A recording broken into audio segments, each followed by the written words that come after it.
Sebagai bagian daripada Sivitas Akademika Universitas Mataram, pada prinsipnya cukup memahami dan memang seyogianya untuk kita memahami semua ketentuan dan aturan main yang ada di universitas sebagai warga Universitas Mataram.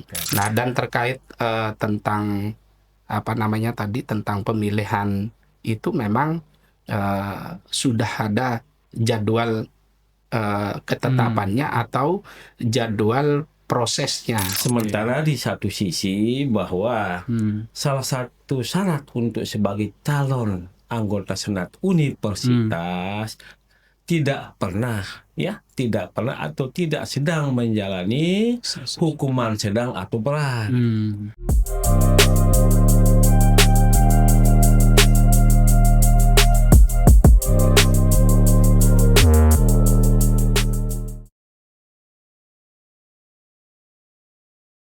Assalamualaikum warahmatullahi wabarakatuh. Pemirsa NTP1, podcast kita kali ini cukup menarik. Kita coba masuk ke pemilihan Rektor Unram periode 2026-2030. Terjadi dinamika yang cukup tajam, mulai dari pemilihan Senat dan penjatuhan sanksi-sanksi etik terhadap pihak-pihak tertentu. Nah, menjawab polemik itu, hari ini hadir dua narasumber yang luar biasa. Yang narasumber pertama, Wakil Dekan 1 Fakultas Teknologi Pangan dan Agroindustri Universitas Mataram, Pak Murad. Assalamualaikum Pak Murad. Waalaikumsalam warahmatullahi wabarakatuh. Pak Murad hadir sebagai Sivitas Akademika Unram ya untuk mengklarifikasi situasi di pemilihan jelang pemilihan rektor ini. Nah, sumber kedua kita Pak M. Khotibul Islam. Nah, ini dosen senior di Fakultas Hukum Unram. Tepatnya beliau ini dosen hukum acara ya di Fakultas Hukum, Ilmu Sosial dan Ilmu Politik atau FHISIP Unram. Assalamualaikum Pak Khotibul. Waalaikumsalam warahmatullahi wabarakatuh. Terima kasih sudah hadir Pak Murad, Pak Khotibul. Sepertinya wajah-wajah baru selesai ngajar nih ya. Baru selesai ngajar di kampus ya. Rapat dari pagi juga. Rapat ya. Ya, saya sudah sampaikan tadi di prolog ada dua tema besar kita diskusi hari ini terkait jelang pemilihan rektor. Kan ada pemilihan Senat fakultas dan tahapan berikutnya adalah Senat universitas. Tapi belum sampai kepada pemilihan sudah ada gonjang-ganjing dan sampai ada diksi jegal-menjegal ini. Ini diksi yang muncul di publik yang coba kita klarifikasi hari ini. Ada dua tema besar, yaitu mungkin kita mulai nanti dari proses pemilihan Senat menuju ke pemilihan pembentukan panitia rektor untuk ke depan. Nah, saya coba mulai dari Pak Murad selaku WD1. Mungkin secara umum dulu kita bahas bagaimana perkembangan pemilihan Senat hari ini di Universitas Mataram sebelum ke pemilihan rektor. Mungkin bisa jelaskan secara umum supaya publik memahami dunia demokrasi di kampus Unram itu seperti apa jelang pemilihan rektor. Baik, terima kasih.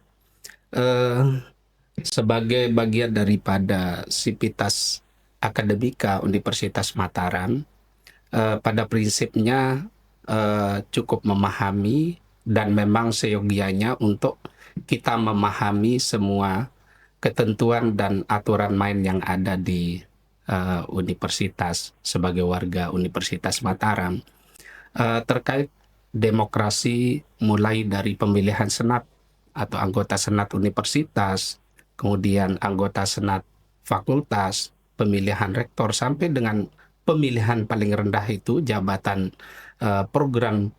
koordinator program studi.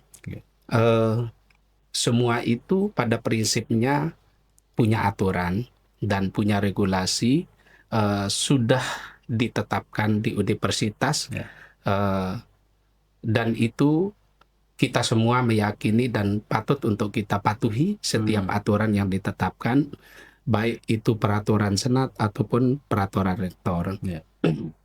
Terkait tentang suksesi atau prosesi pemilihan anggota senat yang sudah berlalu beberapa bulan yang lalu, dan 7 Oktober lalu 2025 sudah dilantik anggota senat universitas. Itu berdasarkan peraturan senat nomor 1 tahun 2025. Saya rasa semua sivitas akademika yang memiliki kualifikasi dan syarat-syarat yang boleh ikut dalam kontestasi pemilihan anggota senat perwakilan fakultas, saya serasa itu sudah sesuai dengan ketentuan yang ada. Artinya seluruh sivitas akademika yang memenuhi syarat sesuai dengan ketentuan yang ada, itulah yang maju. Mulai dari syarat akademik, dalam hal ini kualifikasi jabatan akademik, kemudian ketentuan-ketentuan termasuk dalam hal syarat pemilihan, termasuk tugas belajar dan lain sebagainya, dan tidak melakukan pelanggaran. Karena di dalam perguruan tinggi, saya rasa di seluruh Indonesia, khususnya di Universitas Mataram, terkait tentang pelanggaran kode etik. Itu salah satu bagian syarat daripada syarat pemilihan sebagai bakal calon anggota senat. Jadi saya rasa seluruh sivitas akademika memahami itu. Dan terkait tentang regulasi-regulasi atau peraturan-peraturan yang ada di Universitas Mataram, itu sudah terpublish secara umum, dan itu untuk halayak. Semua itu bisa dalam akses itu. bisa akses semua. Itu melalui sistem PPID Universitas Mataram. Jadi itu sangat transparan, kita bisa memahami peraturan-peraturan itu. Tentu bagi yang tidak memenuhi syarat otomatis tidak bisa maju. Iya, jadi seperti itu. Ini kan nanti pemilihan senat, tahapannya dari senat fakultas ke senat universitas nanti ya. Ini ada masing-masing ada periodenya nggak nanti ini? Atau mereka terpilih ini dalam periode tertentu untuk pemilihan?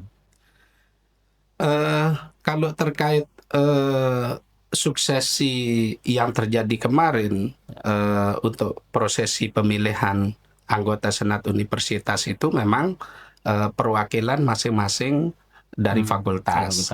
Jadi perwakilan fakultas itu yang terdiri dari perwakilan guru besar, yang masing-masing fakultas terdiri dari 2 orang guru besar. Itu yang boleh mewakili sebagai anggota senat Universitas Mataram. Dan perwakilan dosen dari fakultas itu 3 orang. Jadi jumlah ada 5 dari perwakilan guru besar dan dosen. Dan 1 juga sebagai ex officio, dekan dalam hal itu, sehingga masing-masing fakultas itu memiliki jumlahnya sekitar 6. Ya. Nanti mereka yang akan ditetapkan untuk senat universitas. Jadi semua ini melalui mekanisme pemilihan. Jadi sejak peraturan yang dikeluarkan oleh senat yang berlaku saat ini, jadi itu mengeluarkan peraturan tentang tata cara pengangkatan dan pemberhentian anggota senat. Dan itu mekanismenya cukup panjang, mulai dari sosialisasi sampai dengan penetapan dan pengusulan oleh masing-masing dekan setelah dilewati proses pemilihan secara demokrasi dengan cara voting dan mufakat. Nah, itu tugasnya juga lumayan berat juga nanti ya senat nanti ketika pembentukan panitia juga ya, pemilihan rektor nanti, dan menyusun tata cara pemilihan semuanya itu Pak ya. Iya. Pada prinsipnya kalau masalah ini sebenarnya bukan ranah saya sebenarnya untuk menyampaikan secara detail, tetapi sebagai sivitas akademika kita sudah paham dan memang istilahnya mungkin lumrah untuk paham terkait mekanisme, karena bagaimanapun kita suatu saat akan ada baik sebagai panitia atau sebagai kompetitor di dalam pemilihan tersebut, dan itu memang harus kita pahami. Nah, dan terkait tentang apa namanya tadi tentang pemilihan itu memang sudah ada jadwal ketetapannya atau jadwal prosesnya. Ya. Itu sudah dituangkan di dalam peraturan yang sudah ada. Tinggal kita ikuti. Oke. Jadi kalau nggak salah penetapan panitia nanti di November ya kalau nggak salah jadwalnya untuk Kalau senat ini kan sudah selesai. selesai ya. Sudah selesai. Berdasarkan surat yang dikirim oleh pimpinan universitas, ini dikeluarkan oleh senat ya, terkait tentang proses pemilihan anggota senat universitas, perwakilan fakultas. Itu dikirim ke masing-masing fakultas untuk melaksanakan pemilihan pada masing-masing fakultas sesuai dengan ketentuan yang berlaku berdasarkan peraturan senat yang ada, dan itu diikuti. Berdasarkan itu lalu pimpinan membentuk panitia pemilihan untuk melaksanakan mulai dari proses sosialisasi, kemudian penjaringan, mulai pendaftaran dan seleksi atau verifikasi administrasi, baru penetapan dan baru pemilihan. Setelah selesai, dekan akan menyampaikan ke rektor untuk menyampaikan hasil-hasil pemilihan tersebut. Jadi itu. Berarti untuk teknis jadwal pemilihan mungkin ada yang panitia atau pihak universitas yang mungkin yang bisa jelaskan nanti ya. Iya, betul. Detailnya ya. Jadi detailnya terkait ini sebenarnya dari pihak panitia yang ditunjuk itu secara detail aturan mainnya seperti apa. Tapi tahapan-tahapannya ini kan sudah disosialisasi, jadi seluruh sivitas akademika itu paham. Baik yang jadi panitia maupun yang akan ikut maupun tidak ikut kontestasi ini kompetitif di dalam hal ini. Yang jelas penetapan pemilihan nanti itu 5 bulan sebelum jabatan rektor berakhir. Kalau ini kan terkait pemilihan rektor. Kalau pemilihan rektor ini sejak mulai dilantiknya anggota senat universitas periode 2025-2029 barulah ditetapkan peraturan yang mengatur tentang pengangkatan dan pemberhentian rektor. Nah itu saat ini sudah mulai, ini bulan Oktober sudah mulai, mulai dari sosialisasi dan itu sudah disampaikan ke seluruh jajaran sivitas akademika Universitas Mataram melalui fakultas-fakultas. Nah itu terkait mekanisme itu dan sedang berjalan. Dan kebetulan ini bulan Oktober ini adalah masa pendaftaran dan bakal calonnya. Nanti ada tahapan-tahapan berdasarkan pengalaman saya juga di tahun-tahun periode-periode sebelumnya saya pernah jadi panitia pemilihan rektor. Ya, jadi itu yang berdasarkan pengalaman nanti mekanismenya cukup panjang. Dan memang ini tahapan ini sedang sosialisasi ya. Dan memang walaupun peraturan juga yang memuat tentang atau yang mengatur tentang tata cara pengangkatan dan pemberhentian rektor di Universitas Mataram, sebenarnya terkait tentang pemilihan rektor ini kan sudah mulai bermunculan desas-desus ataupun muncul kader-kader yang memang berpotensi untuk menjadi pemimpin di Universitas Mataram. Karena jadi semua punya hak semua jadi asal mau jadi seperti itu, asalkan pertama kita sebagai sivitas asalkan merasa mampu dan berani, ya kita siap dan memenuhi syarat tentu. Nah, memang di situ sudah tertuang di dalam peraturan tersebut. Itu. Pak Murad, saya mungkin agak highlight sedikit yang terkait prinsip, mungkin syarat prinsip ya terkait pelanggaran etik. Kalau memang melakukan pelanggaran etik, itu kan prinsip sekali ya berarti. Dan kalau itu terpenuhi pelanggarannya, tentu saja tidak bisa mengajukan pencalonan itu ya, atau tidak bisa terpilih sebagai anggota senat. Nah, berangkat dari situasi itu, masalah itu kan kemarin kami juga memberitakan cukup beberapa seri terkait ada dua eh, satu guru besar, satu dosen yang satu mudah mengajukan gugatan PT UN, yaitu Pak Dr. Ansar ya, dosen FATEPA yang namanya tidak masuk dalam komposisi Senat pada saat itu. Nah, yang kedua ini masih ancaman sepertinya dari guru besar dari Fakultas Kedokteran Dr. Hamsu yang juga tidak masuk dalam komposisi Senat. Sampai ada diksi kami ini dijegal dalam proses pemilihan Senat ini gitu, dalam proses penetapan sebagai anggota Senat. Pak Dr. Hamsu misalnya dia kan mencalonkan diri sebagai rektor. Otomatis ketika merasa dijegal di proses penetapan Senat ini, dia akan gagal menjadi calonkan diri sebagai rektor gitu. Nah, mungkin bisa menjelaskan apa sih pelanggarannya sampai harus dijatuhi sanksi etik, dan apa ia setelah sanksi etik jatuhan tidak ada peluang lagi untuk mencalonkan diri?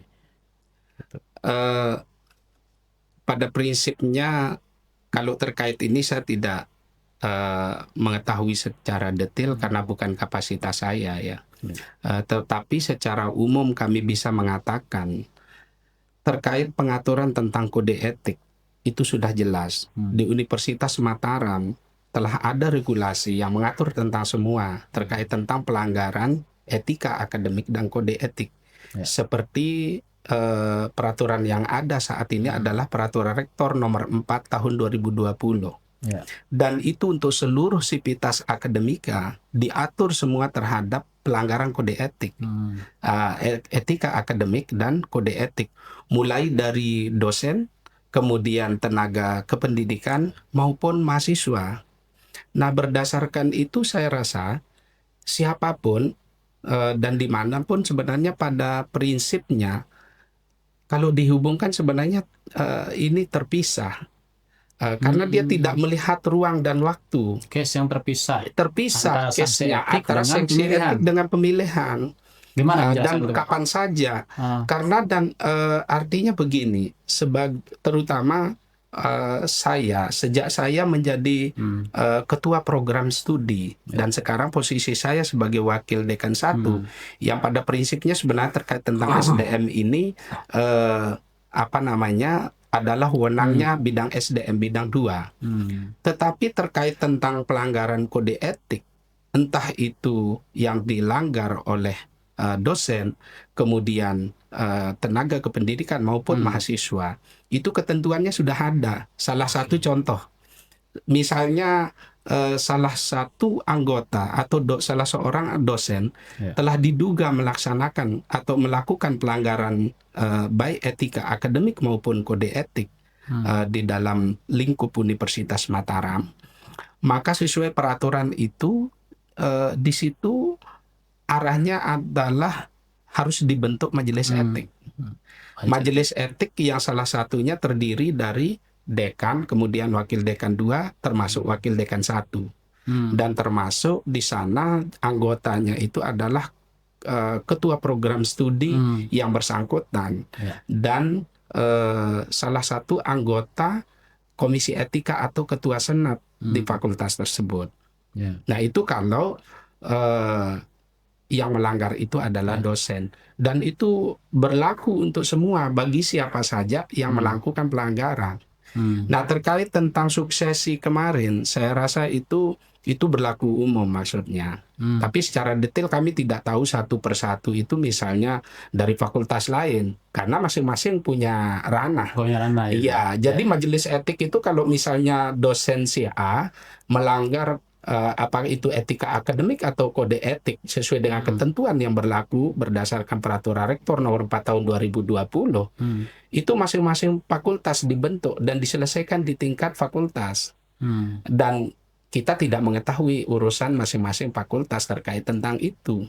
Nah, terkait salah satu anggota kami, ya itu adalah proses yang lumrah. Nah, terkait yang bersangkutan misalnya ada salah seorang dosen yang tidak masuk dalam kualifikasi kancah pencalonan sebagai anggota senat universitas, yang salah satu syaratnya adalah tidak sedang atau telah diberikan sanksi Sanksi. sedang ataupun berat terkait pelanggaran kode etik itu bagi salah satu syarat daripada bakal calon anggota Senat. Dan saya rasa juga termasuk bagi pencalonan lain. Dan ini berlaku umum. Nah, terkait bagaimana proses itu terjadi, artinya berdasarkan hasil verifikasi administrasi yang dilakukan oleh panitia, biasanya begitu.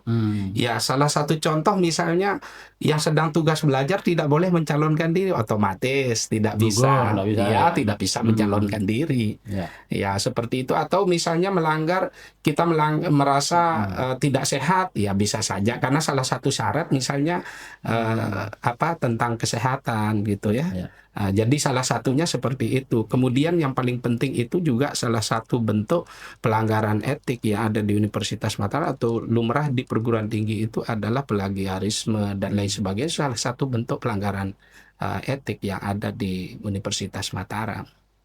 Nah, jadi kalau hal-hal yang lain itu sebenarnya bentuknya lain, baik tindakan-tindakan pidana atau tindakan pelanggaran dan sesuai dengan ketentuan yang ada. Nah, terkait tentang penjagalan ini, saya rasa ini subjektif. Artinya, kalau kami pandangan sebagai akademisi, sebagai sivitas akademia, ya itu boleh-boleh saja merasa dijegal dan lain sebagainya, tetapi pada prinsipnya semua itu ada aturannya. Nah, seperti yang saya sampaikan tadi, semua ada aturan main, dan yang melaksanakan itu panitia ada, dan independensi panitia itu juga dijamin sesuai dengan ketentuan yang berlaku. Nah, seperti itu. Nah, salah satu contoh ketika sekarang Pak Rektor yang sekarang, Profesor Bambang Harikusumo, yang pada awalnya memang masih ada asumsi bahwa beliau itu ada peluang untuk mencalonkan diri kembali, bahwa masih ada asumsi sebelum ada penegasan tentang peraturan yang baru yang datang. Atau boleh kita bahas di part berikutnya yang ini. Oh gitu, boleh. Kita bahas. Silakan. Kita coba geser dulu pada norma hukumnya dulu. Nah, mumpung di sini ada Pak Hotibul yang mungkin kita bisa minta penjelasan masih sebagai sivitas akademika yang ingin mengklarifikasi polemik yang terjadi di pemilihan Senat ini. Nah, kita mungkin geser ke Pak Hotibul. Ini kan tadi saya sebut Pak Dr. Ansar misalnya, yang sudah dijatuhi sanksi etik sehingga dia mencoba melakukan upaya perlawanan hukum dengan mengajukan gugatan putusan dekan nomor 2362 ya. Dan gugatannya sudah diregister di PT UN nomor 51G 2025. Nah, dari aspek hukum nih Pak, apakah memang ada tuduhannya kan ada cacat prosedur pada penjatuhan sanksi etik nih? Mungkin Pak Hotibul dari aspek hukumnya bisa menjelaskan. Jadi perlu dipahami bahwa Bapak Dr. Ansar ini sebelum dijatuhi hukuman berat lalu kemudian mengajukan gugatan ke PTN, memang Pak Ansar sedang menjalani hukuman disiplin sedang. Sedang dulu ya. Jadi kalau tidak salah hukuman sedang ini dijatuhkan oleh Dekan Patepa itu pada bulan Mei dan bulan Mei 2025 sampai Desember 2025. Nah, masalahnya ketika sedang menjalani atau dijatuhi dan sedang menjalani hukuman sedang ini, Pak Ansar tidak mengajukan keberatan. Tidak mengajukan keberatan kepada dekan selaku pejabat yang menerbitkan keputusan penjatuhan disiplin sedang ini. Sementara di satu sisi bahwa salah satu syarat untuk sebagai calon anggota Senat Universitas tidak pernah atau tidak sedang menjalani hukuman sedang atau berat. Nah, Oke. sehingga kalau kita hitung dari aspek hukum acara tata usaha negaranya, itu sudah lampu waktu, andai kata sekarang dipersoalkan, ya, terkait dengan hukuman disiplin sedangnya. Nah, tapi terlepas dari hukuman disiplin sedang ini, karena memang Pak Ansar tidak mengajukan keberatan, yang selanjutnya syarat untuk mengajukan gugatan ke PT UN ini karena harus melakukan upaya administratif ya dalam bentuk keberatan kepada badan atau pejabat pun, dalam hal ini dekan Fatepa. Nah, kemudian Pak Ansar melakukan tindakan yang menurut majelis etik Fatepa itu ada sesuatu yang dilanggar sehingga dijatuhi hukuman berat. Oh, berlanjut lagi hukumannya. Ya, ada Di hukuman naik berat. level lagi hukuman berat. Tidak, karena lagi. beda keputusan, Oh, oke. beda perbuatan. Yang saya sesungguhnya saya tidak memahaminya apa perbuatan apa yang dia itu, karena saya juga sebagai salah satu anggota kuasa hukum dari dekan Fatepa, dan menurut hasil kajian kami, yakni tim hukum dan tim advokasi Universitas Mataram, memang ada kesalahan prosedur dalam proses pemeriksaan dari Pak Ansar oleh majelis etik. Itu yang menjadi celah akhirnya untuk akhirnya kita sarankan untuk dibatalkan. Jadi keputusan penjatuhan berat hukuman disiplin berat ini memang sudah dibatalkan oleh dekan Fatepa selaku pejabat yang berwenang hukum pada tanggal 26 September 2025. Nah, sehingga pada persidangan persiapan tanggal 8 kami mengajukan surat keputusan pembatalan terhadap keputusan penjatuhan disiplin berat kepada Pak Ansar.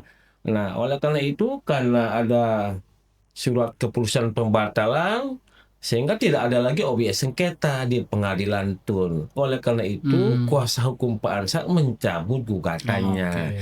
Tidak ada lagi objek sengketa. Karena apa?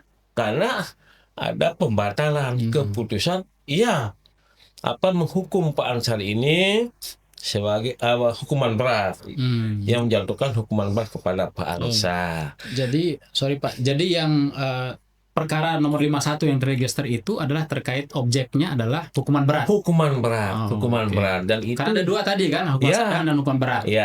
Yang hukuman sedang berlaku 8 bulan kalau salah berarti. Jadi berlaku sampai dengan Desember ya. Sampai Desember 2025. Nah, Pak Ansar hanya melakukan keberatan bahkan gugatan terhadap penjatuhan hukuman beratnya, bukan terhadap penjatuhan hukuman disiplin sedangnya. Nah, ini yang jadi persoalan, sehingga perlu kita luruskan juga di sini, karena salah satu syarat untuk calon anggota Senat itu tidak pernah dijatuhi hukuman hukuman sedang atau berat. Nah, jadi Pak Ansar sesungguhnya tidak bisa sebagai calon anggota Senat karena dia tersandung hukuman disiplin sedangnya. Jadi yang sedang masih berlaku, karena bukan menjadi objek gugatan kan? Tetapi bukan menjadi objek gugatan itu, dan tidak pernah melakukan upaya hukum terhadap keberatan, upaya administratif, istilahnya kalau dalam hukum acara itu. Itu masalahnya. Baik di level kampus maupun di TUN. Nah, artinya pernah kita komunikasikan dengan dekan, apakah Pak Ansar telah mengajukan keberatan terhadap keputusan disiplin sedang yang dijatuhkan kepadanya.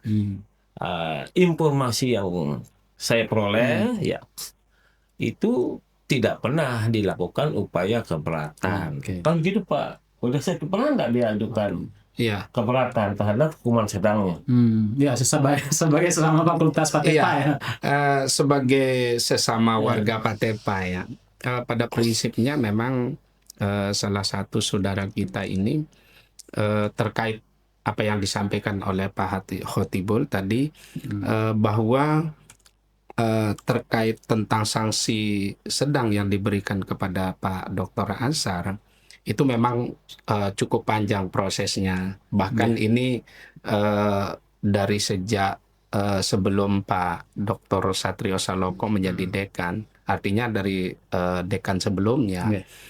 Seperti yang saya sampaikan, ini kan berlaku umum bagi seluruh sivitas terkait tentang pelanggaran ini, dan khususnya terkait tentang putusan ini memang sudah disepakati Pak Khotibul terkait tentang sanksi sedang ini, karena ini memang seingat saya itu kasus dengan salah satu di antara dengan kasus antar dosen yang ada itu tahun 2023 dan itu melalui mekanisme dan proses yang cukup panjang, baik dari komisi etika senat, kemudian pada akhirnya, dan terkait sanksi sedang ini memang yang bersangkutan sangat welcome dan memahami itu dan menyetujui.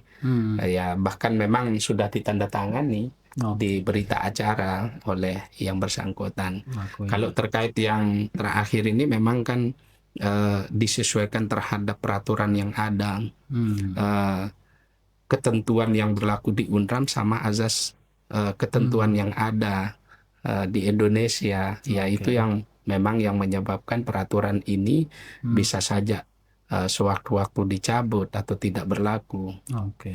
Nah itu yang, nah sehingga terkait suksesi ini sebenarnya itu kan cukup lama dan belum terdengar suasana mau suksesi pemilihan dan lain sebagainya kan Pak Khotibul ya. Jadi sehingga sanksi-sanksi semacam ini seperti yang saya sampaikan terkait peraturan yang ada itu memang tidak melihat ruang dan waktu.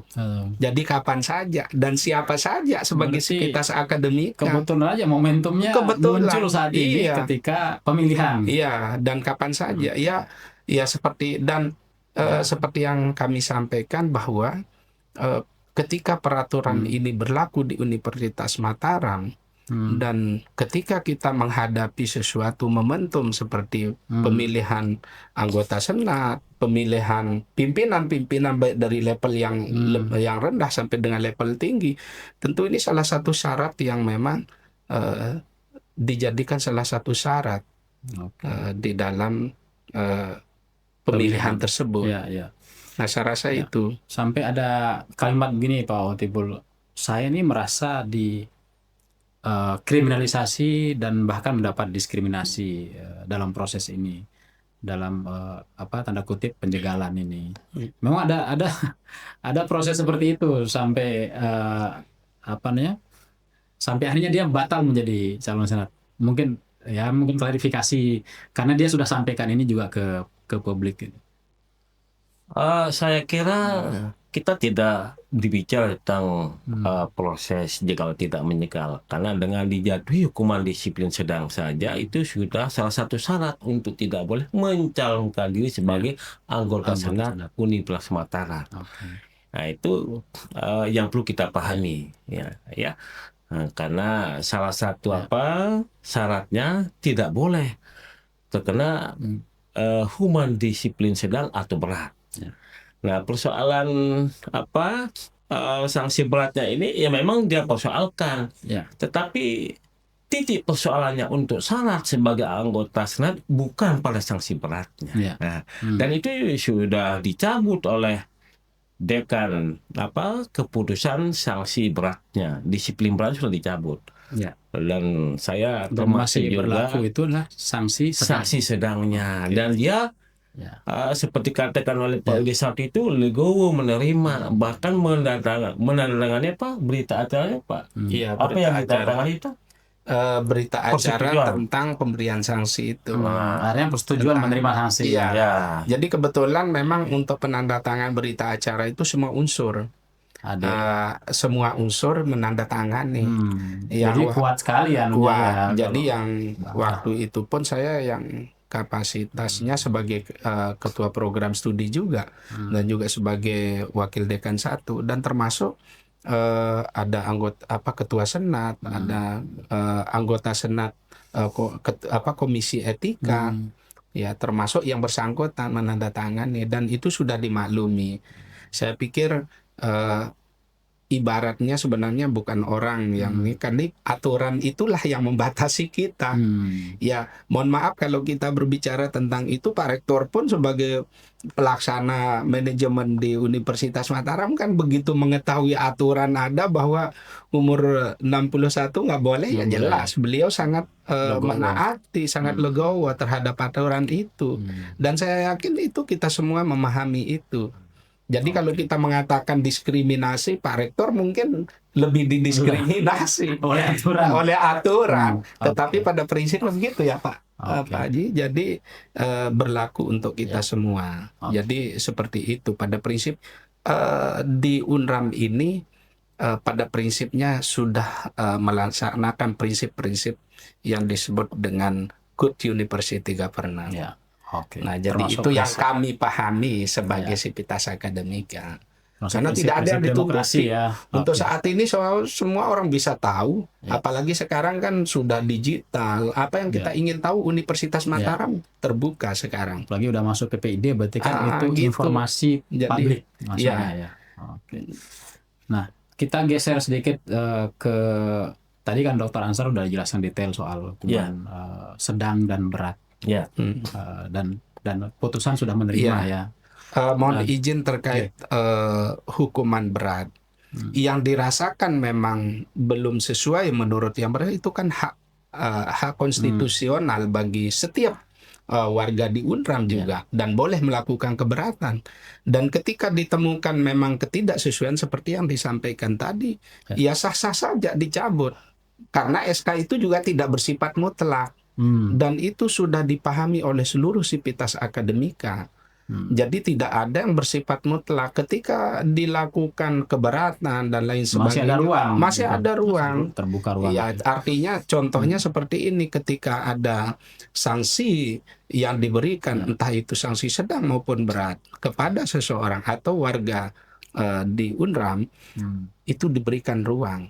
Nah, kalau itu ada ketidaksesuaian, ya boleh-boleh saja dilakukan pembatalan atau pencabutan terhadap keputusan itu. Dan ini kan tidak hanya sekali dua kali, dari sejak dulu sampai sekarang itu memang berlaku. Ya. Itu. Dan untuk putusan untuk penjatuhan sanksi sedangnya, Pak Ansar tidak mengajukan keberatan. Nah, jadi pada saat dijatuhi hukuman disiplin sedangnya, ya itu tidak ada keberatan. Tadi dijelasin tadi kan. Tadi katanya Pak Willy Sakti itu dia menerima secara logowo. Oke.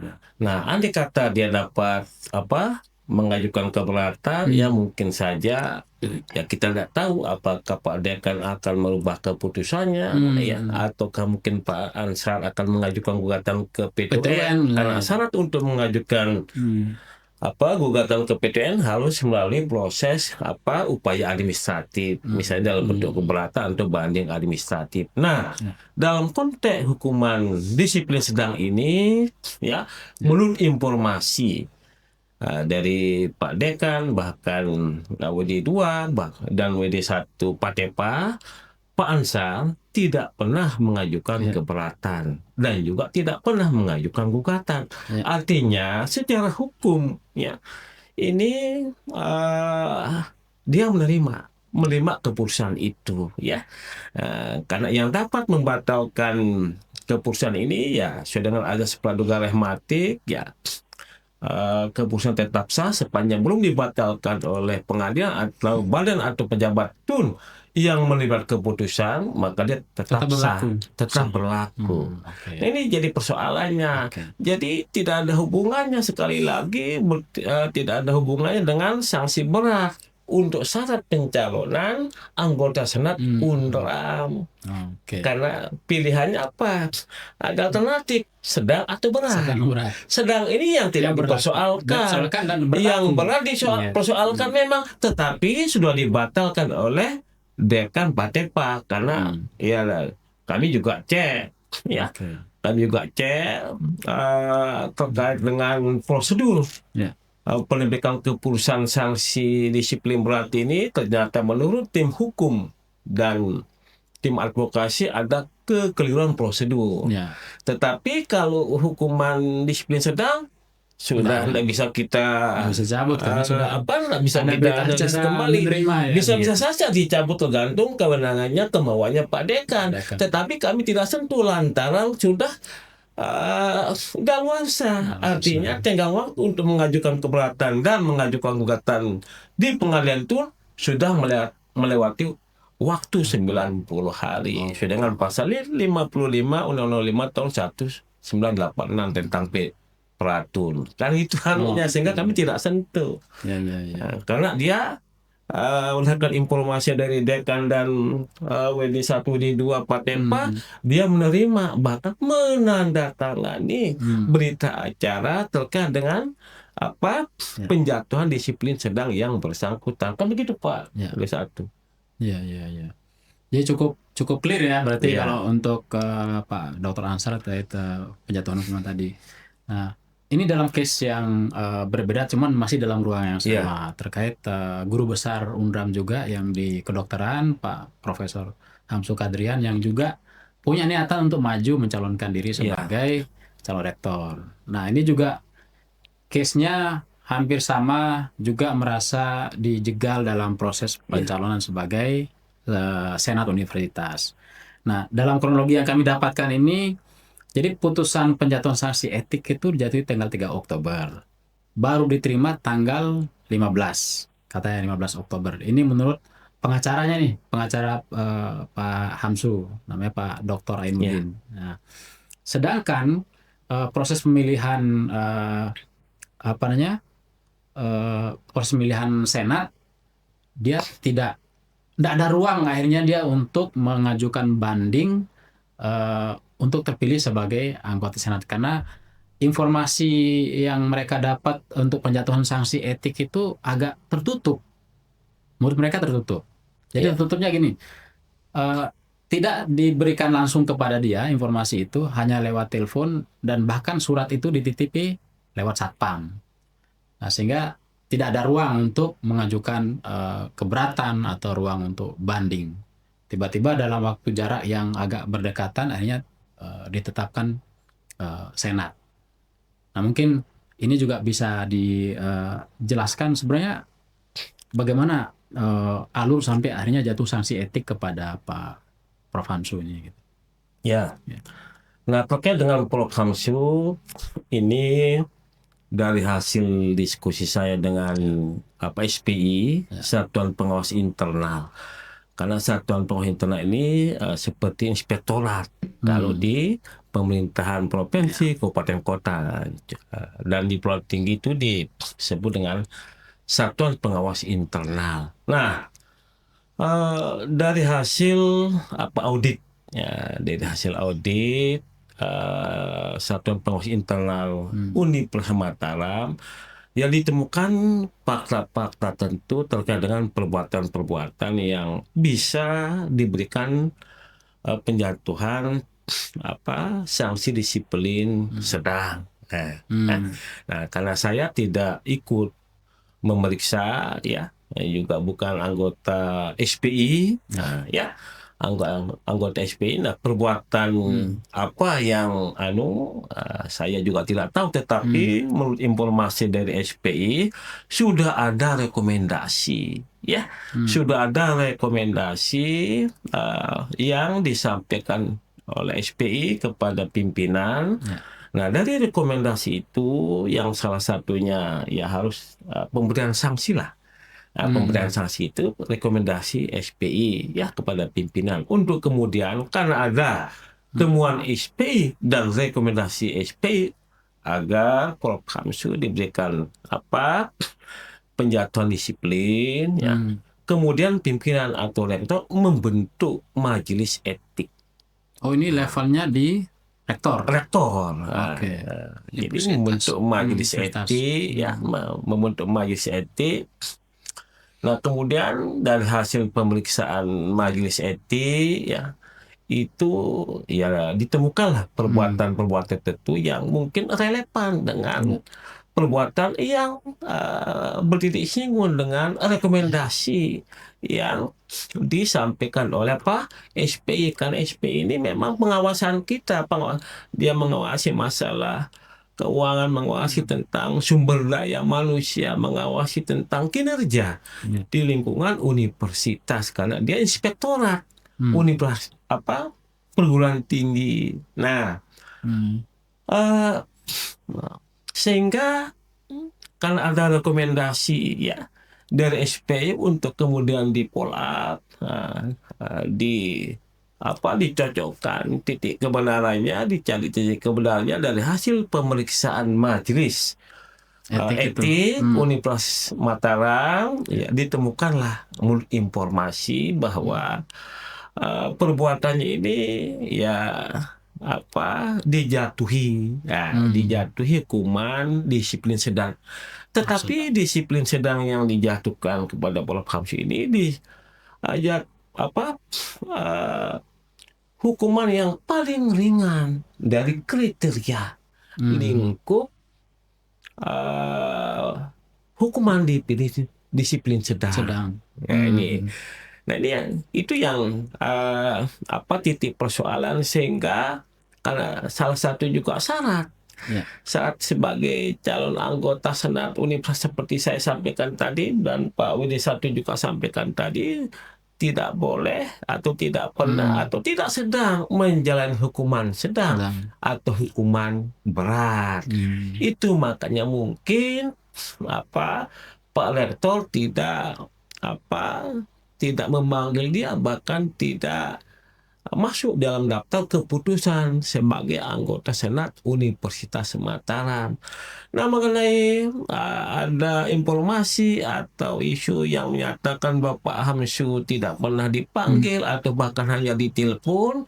Nah, ini menurut informasi yang saya peroleh dari WR2, ya, WR2 itu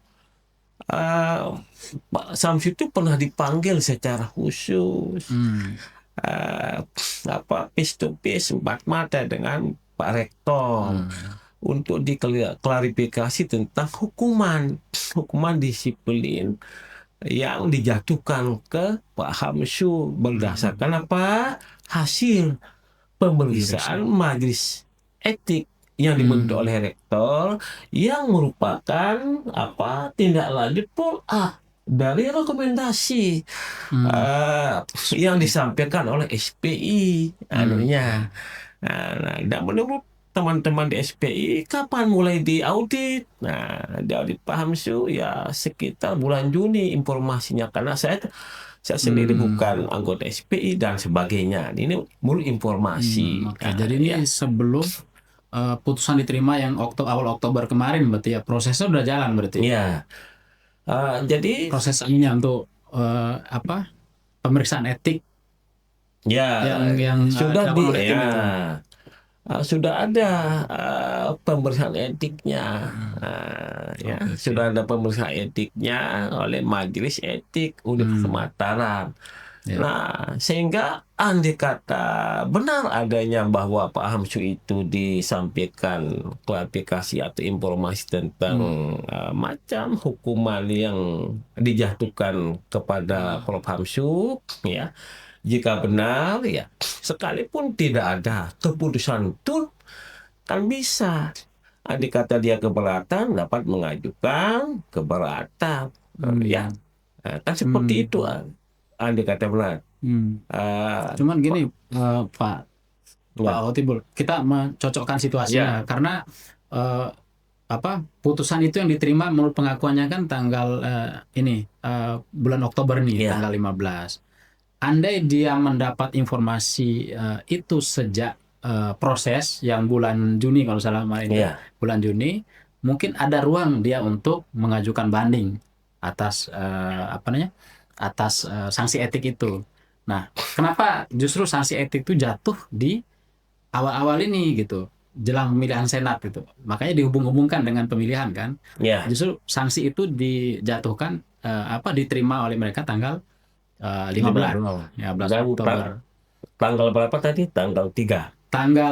Ditantangin di putusan tanggal 3 dan diterima tanggal 15. Ya, Sehingga tidak ada ruang untuk mengajukan keberatan ya. atas sanksi itu. Itulah yang mereka sebut sebagai, wah ini skenario untuk menjegal gitu. Penetapannya tanggal ini. Eh, Pelantikan tanggal 7. bulan Juni itu, ya, menurut informasi yang saya peroleh dari teman-teman SP itu, proses auditnya. Auditnya Pak Hamsu oleh SPI terkait dengan perbuatan-perbuatan tertentu yang direkomendasikan untuk dijatuhkan sanksi disiplin oleh pihak SPI kepada pimpinan. Itu bulan Juni. Nah, tentu ada prosedur juga sehingga rektor selaku pimpinan perguruan tinggi dalam hal ini Universitas Mataram harus membentuk tim majelis etik untuk memeriksa kebenaran tentang rekomendasi dan temuan yang disampaikan oleh SPI yang ditemukan per Juni 2025. Lalu setelah itu dibentuk majelis etik untuk memeriksa. Nah, dari hasil pemeriksaan majelis etik ini ada rekomendasi ya yang disampaikan oleh majelis kepada pimpinan, kepada rektor selaku pejabat yang berwenang hukum.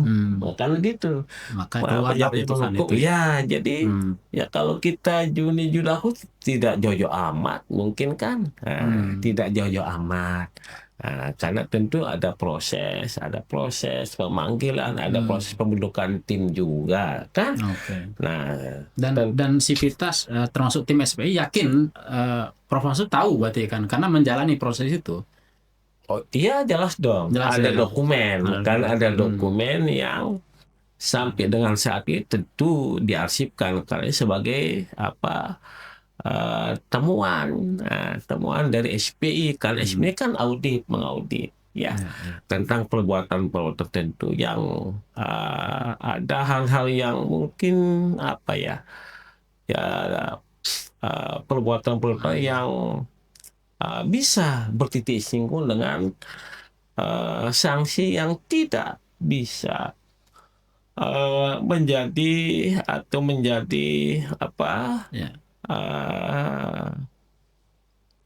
tindakan yang menyandungkan Prof. Hamsu tidak bisa sebagai sebagai anggota senat, calon anggota senat. Sekalipun ya harus kita pahami Prof. Hamsu ini satu-satunya guru besar di Fakultas Kedokteran yang diusulkan oleh dekan. Karena tadi seperti dikatakan oleh Pak WD1 itu, untuk perwakilan guru besar itu 2 orang yang dipilih oleh para guru besar. Nah, sedangkan Pak Hamsu ini kan 1 orang sebagai guru besar, sehingga otomatis yang diusulkan oleh dekan Fakultas Kedokteran. Cuma ada persoalan karena sudah ada tahapan sebenarnya bisa mulus ya, karena tahapan jika tidak ada titik sanjungnya, batu kerikilnya, kan begitu. Nah, sehingga Nah, itu yang yang timbul pro kontra. Nah, tapi begitu, sehingga perlu kita kelihatan timbul pro kontra bahwa ini saya baca juga di berita bahwa tudingan tentang perbuatan tertentu yang dituduhkan kepada Prof. Hamsu itu adalah tidak benar. Nah, tentang kebenarannya ada dokumennya, ada datanya, ya. Di SPI bahkan sekarang di universitas ada catatan. Karena perlu juga kita harus pahami mengacu peraturan pemerintah nomor 94 tahun 2021 tentang disiplin PNS.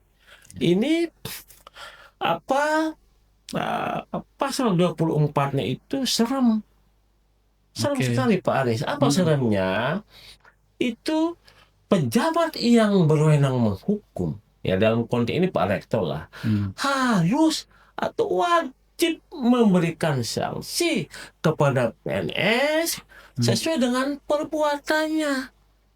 Nah, apabila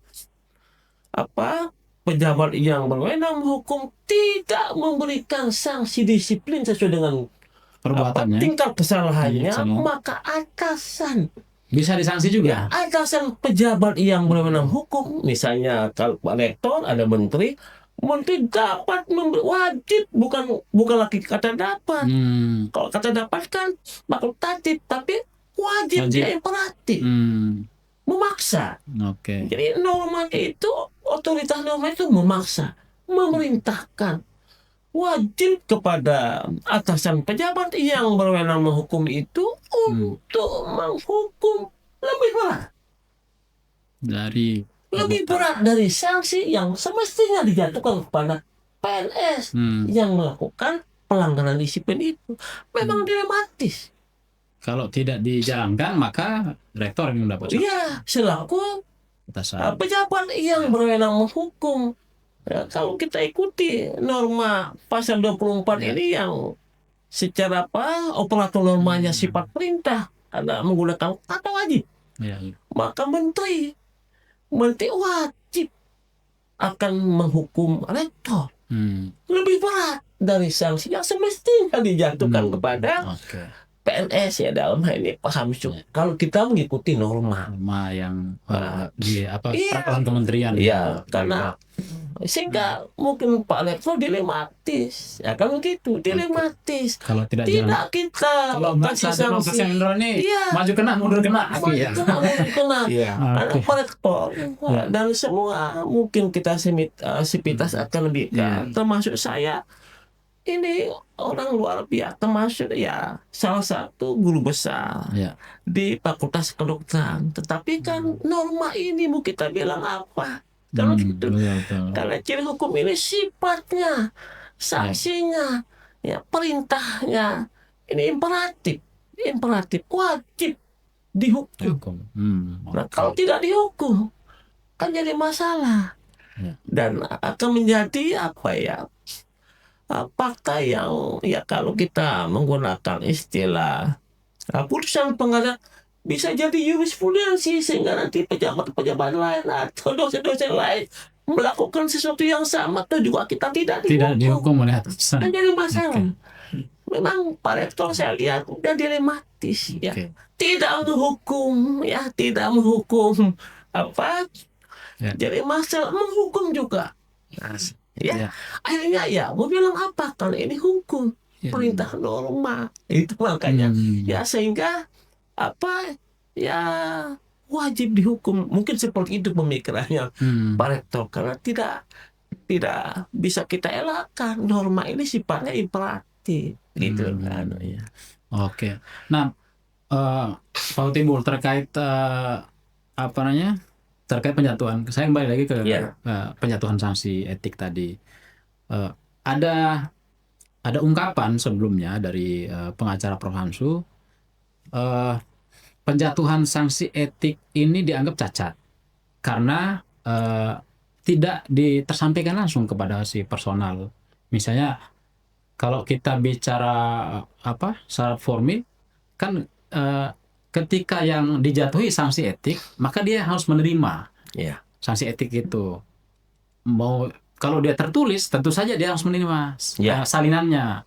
Jadi dia langsung yang menerima salinan. Nah, ini yang tidak dialami oleh Prof. Hamsu. Jadi pertama tadi lewat telepon, kemudian dititipi lewat satpam. Nah, ini yang menurut tim kuasa hukum Prof. Hamsu ini cacat prosedur. Nah, mungkin bisa ditanggapi soal penyebutan cacat prosedur tadi untuk sanksi etiknya, dan kemudian yang kedua mungkin bisa ditanggapi ketika ini ada peluang untuk diajukan gugatan PT-UN atas putusan ini, karena mungkin Prof. Hamsu merasa masih punya ruang untuk membatalkan putusan sedang tadi gitu. Mungkin bisa ditanggapi Pak. Dari informasi yang saya peroleh itu Pak Rektor sudah memanggil secara khusus kepada Prof. Hamsu untuk diklarifikasi tentang apa sanksi yang dikenakan kepadanya. Mengapa ada informasi bahwa dia tidak diberikan secara khusus tentang keputusan tertulis itu karena menurut informasi ya Pak Rektor masih menjaga lah, menjaga baik Prof. Hamsu supaya tidak terpublikasikan, ya. Nah itu informasi yang saya peroleh karena saya sendiri tidak pernah membaca tentang keputusan tertulis terkait dengan penjatuhan hukuman disiplin kepada Prof. Hamsu. Nah, itu informasi yang saya peroleh. Nah, mengenai mungkin ada pemanggilan lewat WA atau lewat HP, ya mungkin bisa-bisa saja, tetapi mungkin terkait dengan dipanggilnya untuk menghadap empat mata, mungkin kan? Mungkin seperti itu. Artinya sebelum ada klarifikasi oleh Pak Rektor secara khusus kepada Pak Hamsu, ya mungkin secara face to face empat mata, mungkin ditelepon dulu, kan begitu halnya. Nah tentang telepon apakah lewat WA atau saya tidak tahu, tetapi kalau kita lihat kita analisis ya karena memang tidak secara langsung diberikan oleh pejabat tertentu atau oleh pihak tertentu untuk diberikan keputusan tertulisnya. Ya mungkin masuk akal ditelepon dulu untuk kemudian menghadap diskusi ke apa dan sebagainya tentang hukuman. Karena itu yang informasi yang saya peroleh bahwa Pak Rektor dengan Pak Hamsu sudah face to face bahwa Pak Rektor menyampaikan tentang hukuman disiplin yang dijatuhkan kepada Prof. Hamsu. Ya. Nah, kalau menanggapi misalnya ada peluang untuk diajukan gugatan PT UN, apakah memang masih ada ruang untuk diajukan gugatan? Ya, ini memang masih belum dilakukan, tapi saya sempat mendengar itu ada rencana dari pihak Profesor Hamsu gitu. Persoalan menggugat ini kan hak, ya. Hak dari siapapun yang merasa dirugikan karena pasal 53 ayat 1 Undang-Undang Nomor 9 Tahun 2004 tentang perubahan atas Undang-Undang Nomor 5 Tahun 1986 itu syaratnya ada kerugian. Kan begitu. Syaratnya ada kerugian. Untuk kemudian kerugian ini dikombinasikan, dihubungkan dengan pasal 53 ayat 2 huruf A dan B Undang-Undang Nomor 9 2004 bahwa ada enggak peraturan perundangan yang dilanggar oleh rektor ketika menerbitkan menjatuhkan atau melakukan sanksi disiplin kepada Prof. Hamsu juga ada enggak pelanggaran AUPB karena toksinya kan ke sana ke pasal 53 Undang-Undang Nomor 9 2004 ini karena harus kita lihat Pak Rektor punya kewenangan enggak?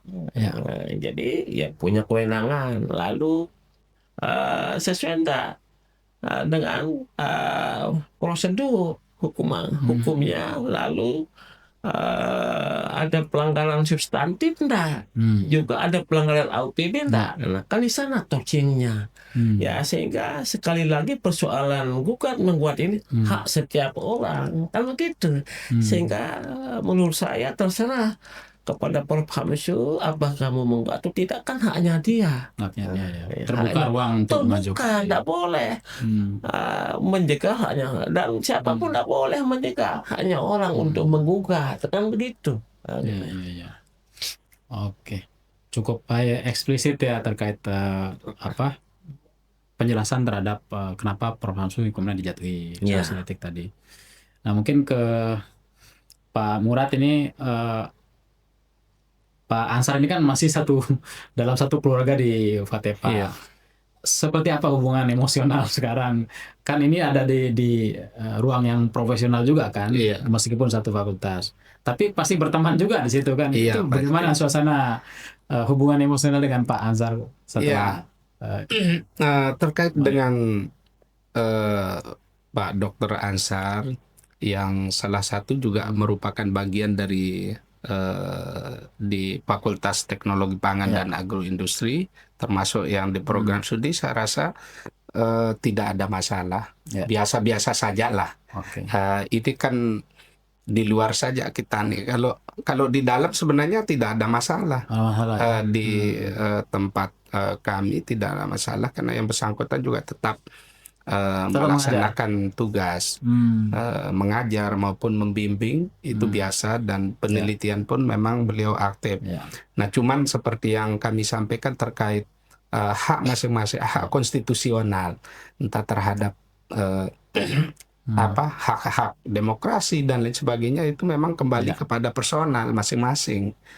Jadi kalau masalah tanggung jawab saya rasa sudah menjadi lumrah, dan itu melekat pada diri sendiri sebagai PNS, jadi kalau tanggung jawab itu sudah kembali ke masing-masing. Tapi kekisruhan seperti ini memang sesuatu hal yang sangat normatif. Mungkin kalau kita lihat dari sisi kulit luarnya ya nampak, tapi di dalam sebenarnya tidak ada. Kalau sebagai orang yang biasa, artinya kami yang ada di dalam, yang bukan sebagai kontestan atau sebagai kompetitor, ya jadi kami tidak merasakan itu. Jadi biasa saja. Iya. Hubungan profesional itu jalannya. Tapi kalau misalnya sesuai dengan ketentuan berlaku, proses-proses selesai. Nah, selanjutnya itu memang ada kewenangan pimpinan dalam hal ini yang melakukan pemberian sanksi seperti yang dikatakan. Keputusan-keputusan itu memang sudah diatur dalam ketentuan. Siapa yang punya wewenang untuk membuat keputusan seperti itu. Jadi kalau kami pada posisi sebagai pelaksana atau sebagai ini, ya biasalah jalan seperti itu. Mungkin. Sebenarnya cukup menarik kalau misalnya dalam proses pemilihan rektor ini tadi sempat disinggung Pak Prof. Bambang Harikusumo yang rektor sekarang itu juga sempat punya keinginan untuk mencalonkan diri sebagai petahana, tapi kan terbentur saat usia. Kan di situ memang juga sempat menjadi polemik ketika ada frasa masih bisa mencalonkan diri. Kan batas usianya 60 tahun tapi masih ada ruang. Waktu itu ada tafsir bahwa rektor masih ada ruang untuk bisa mencalonkan diri. Itu bagaimana menjelaskan itu, Pak? Kalau kami sebagai warga Universitas Mataram, saya rasa sama. Perasaan kita sama untuk apa saja, selama aturan itu belum mempertegas. Nah, terkait persoalan Pak Prof. Bambang sebagai rektor dan kemudian ada hajat untuk melanjutkan program kerja yang memang nampak keberhasilan dalam kepemimpinan beliau dan berani untuk melanjutkan kembali sebelum surat edaran yang terbit bulan Oktober kemarin dari Dirjen, bahwa beliau masih merasa aman untuk bisa masuk ikut mencalonkan diri sebagai rektor periode 2026-2030 berdasarkan umur di mana umur seseorang itu dianggap 60 setelah ulang tahun umur 61. Nah, tetapi setelah dipertegas dengan surat edaran pada bulan Oktober kemarin, jadi Pak Rektor sangat mentaati aturan itu. Dan beliau kalau sudah mengetahui edaran peraturan yang ada itu, saya rasa bagi semua orang termasuk Pak Rektor sangat sangat kita katakan sangat welcome, sangat legowo dengan aturan dan sangat mentaati. Dan bagi kita semua saya rasa kalau mengacu kepada aturan sama. Sekali lagi memang di dalam proses itu kita harus pisahkan, ada proses pelaksanaan proses pelanggaran, kemudian ada proses suksesi itu pada ruang dan waktu yang berbeda. Coba kalau kita lihat contoh-contoh itu, kenapa waktunya ini? Ya kebetulan saja. Padahal ini sedang proses berjalan. Tetapi dari satu sisi ini kebetulan saatnya. Ya, seperti itu. Ya, saya rasa mungkin itu terjadi bagi kita semua. Dan memang sangat disayangkan bagi Sivitas Akademika sebagai PNS untuk yang memang kita selalu berupaya untuk tertib, untuk disiplin dan menghindari hal-hal yang bertentangan dengan terutama terkait tentang kode etik. Ya, Ya, batas usia seperti tadi itu. ya. Karena memang ini sangat penting diatur dan aturannya juga sudah jelas, sudah ada di masing-masing ini dan memang harus diatur supaya kita dapat melaksanakan sesuai dengan ketentuan. Ya, Nah, diatur itu. dan ditaati. Iya, diatur dan ditaati. Dan saya rasa tidak hanya misalnya kalau kita buat peraturan, ya tidak hanya di bawah yang hanya melaksanakan, tapi yang membuat aturan pun ya harus laksanakan. Jadi itu. Dan Pak Prof Bambang hanya tidak mencalonkan diri ya, fix tidak mencalonkan diri karena ya. memang kalau taat aturan dan menyadari itu ya bagaimana mau ngotot gitu kan. Ya karena beliau itu termasuk salah satu leader atau pimpinan yang memang begitu ada aturan jelas dan sangat ditaati oleh beliau. Ya. Ada dengar-dengar nggak mungkin beliau hanya mengendorse orang lain karena mungkin Pak Prof Bambang merasa ya seperti pimpinan-pimpinan politis lainnya di daerah, misalnya saya merasa ide gagasan saya membangun UNRAM perlu dilanjutkan oleh orang yang saya endorse. Mungkin ada juga dengar mungkin Pak Bambang untuk mendorong orang lain misalnya atau orang kepercayaannya untuk menjadi calon. Kalau gitu. terkait itu saya rasa itu adalah hak beliau sebagai individual.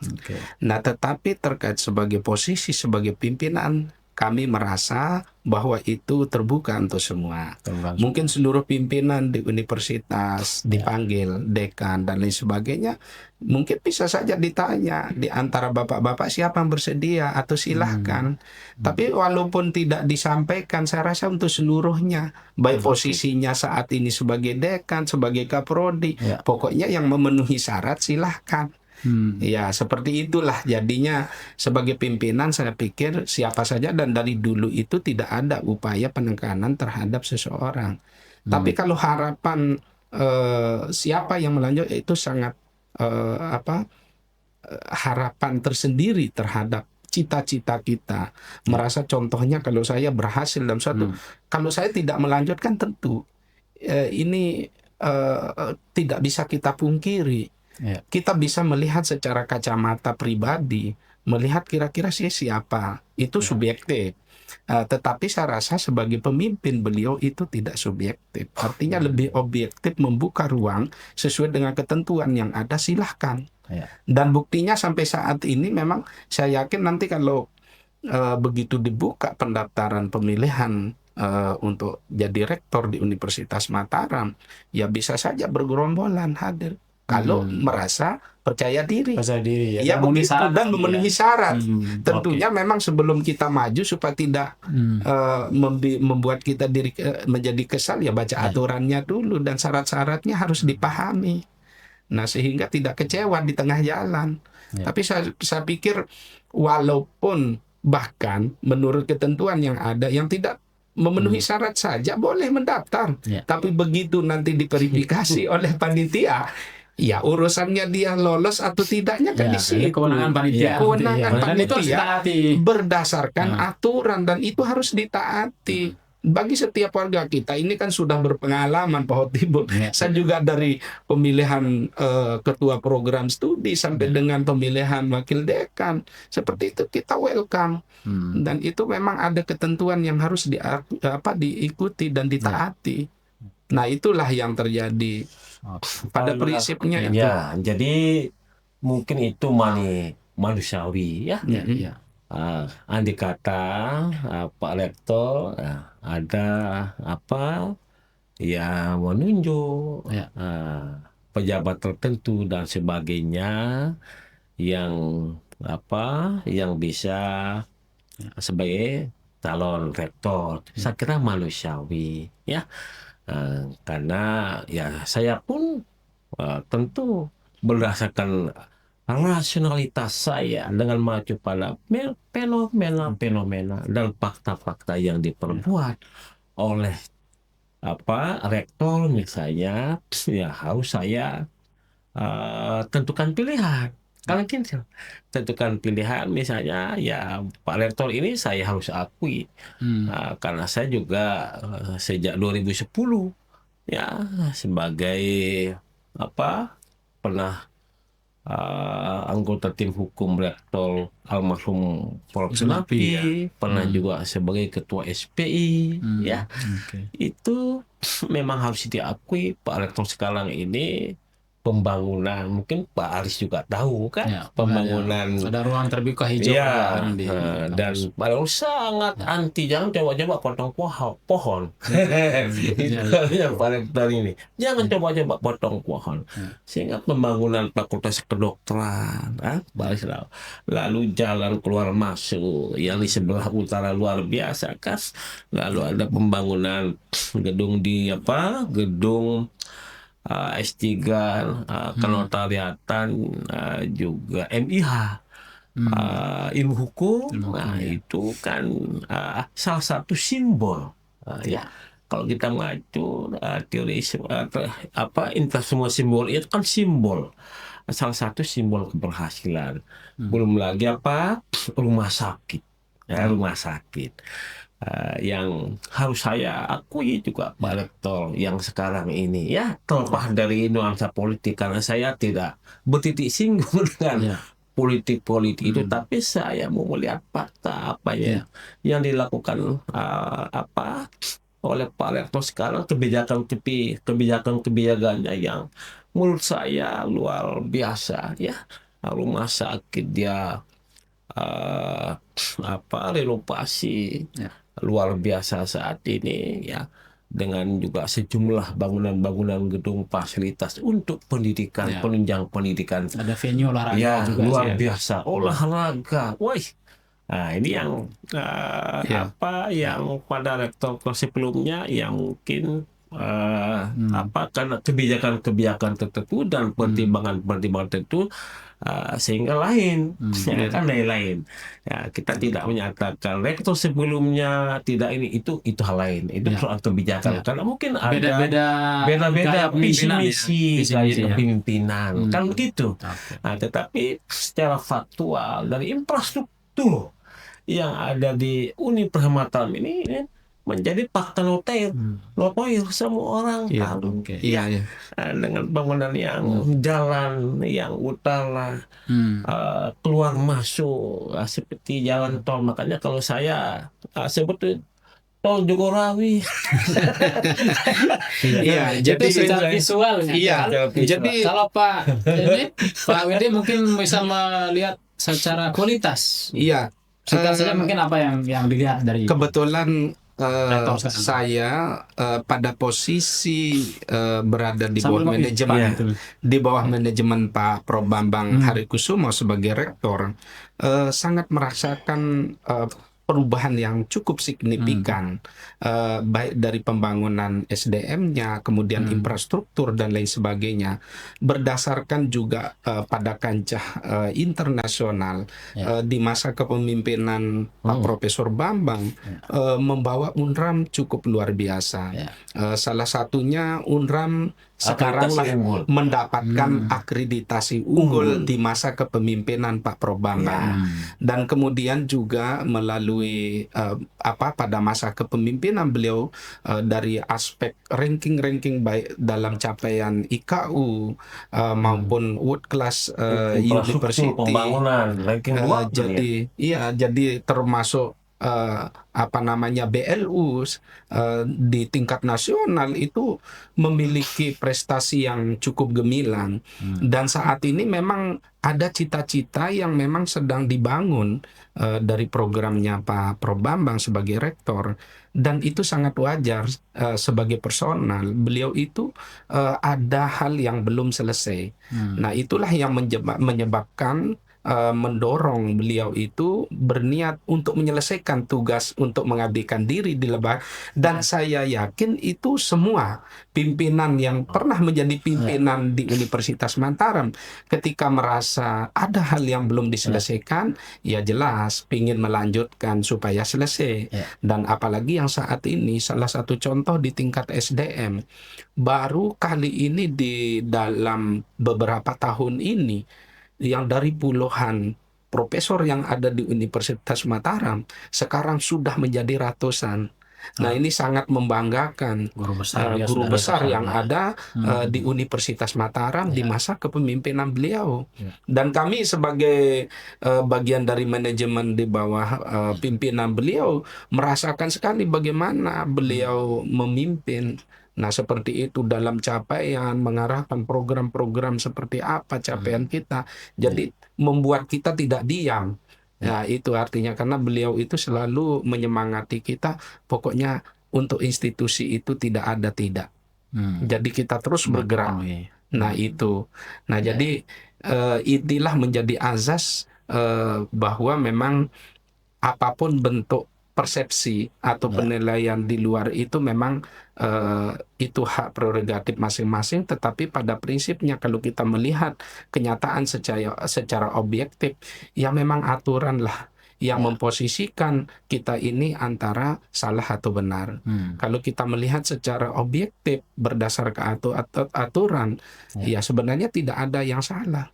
Ya. Nah, misalnya Pak Rektor membuat keputusan-keputusan itu tentu ada yang mengatur, artinya ada aturan yang jelas diikuti. Nah, itulah yang kita sebagai warga Universitas Mataram, sebagai Sipitas, sangat meyakini itu dan memahami itu. Karena sekarang itu semua sistematis dan berbasis digital. Semua transparan, terbuka, bisa diakses oleh seluruh warga. Jadi tidak terbatas sama warga UNRAM saja, tetapi seluruh. Nah, itu yang jadi gambarannya. Ya, oke. Ini terakhir mungkin bisa di highlight sedikit singkat terkait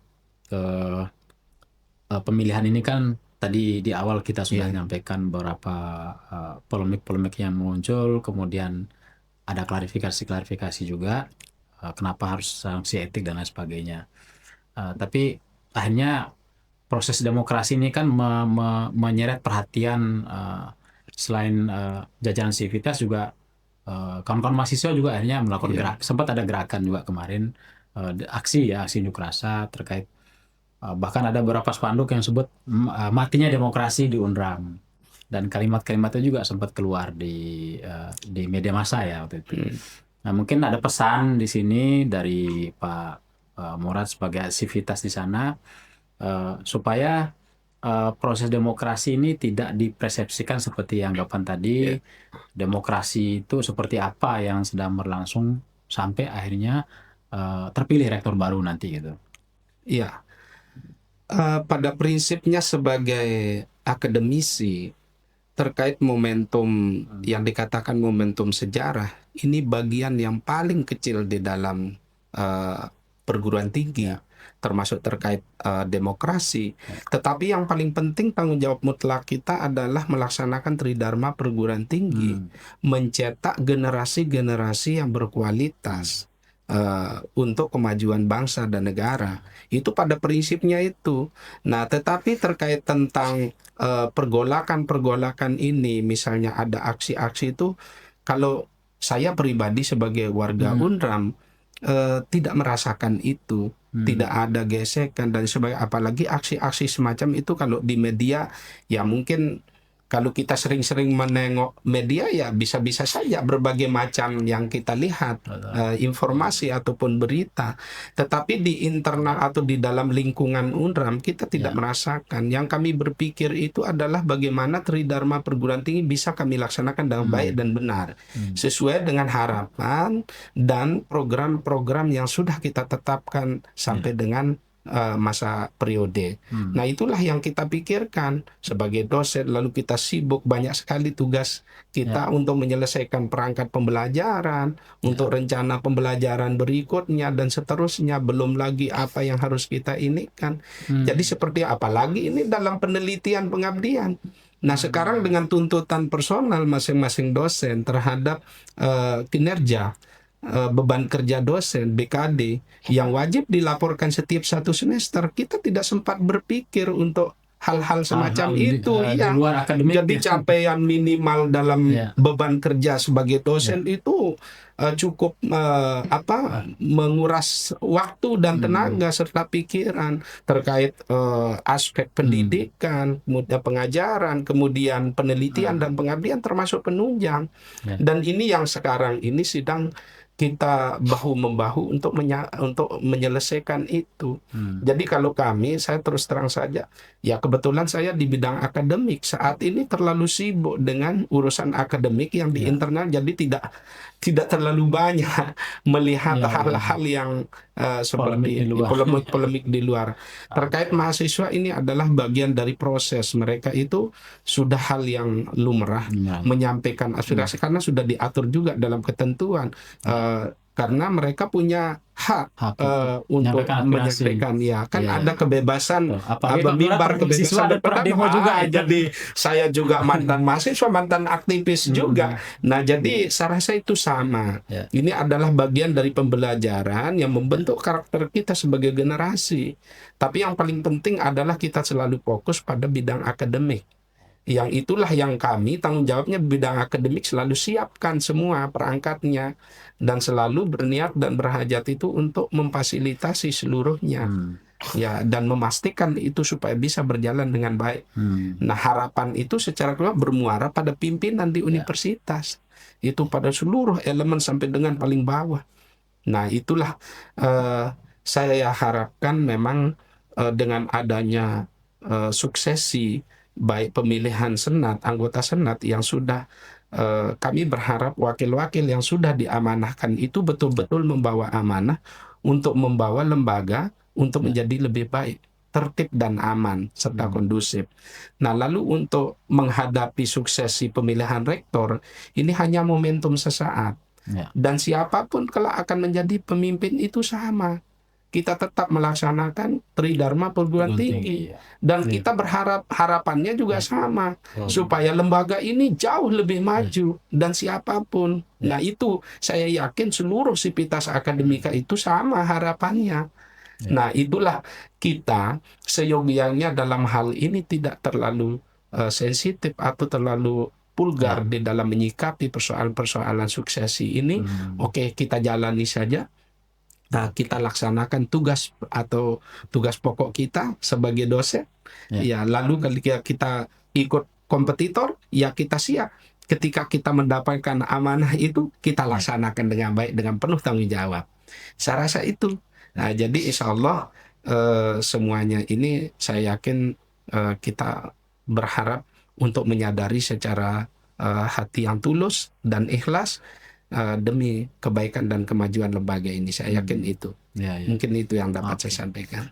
Terima kasih Pak Murad. Mungkin terakhir juga Pak Prof sebagai dosen senior di Fakultas Hukum juga mungkin bisa memberi pesan bahwa ketika proses ini juga berjalan sesuai aturan, seyogianya seperti apa para kandidat maupun senat maupun panitia nanti menjalankan sesuai dengan aturan internal yang sesuai dengan ketentuan yang berlaku, Pak. Ya, jadi kalau kita mengacu kepada aturan-aturan hukum, sebenarnya tidak ada masalah. Ya, siapapun yang berhak sebagai calon rektor ini silakan, silakan mencalonkan diri sebagai calon rektor. Dan siapapun yang menang harus kita terima, hormati, kita hormati. Ya. Sebaliknya, jangan diberikan kesempatan bagi calon yang mungkin ada sandungan-sandungan atau yang tidak memenuhi syarat, baik secara hukum maupun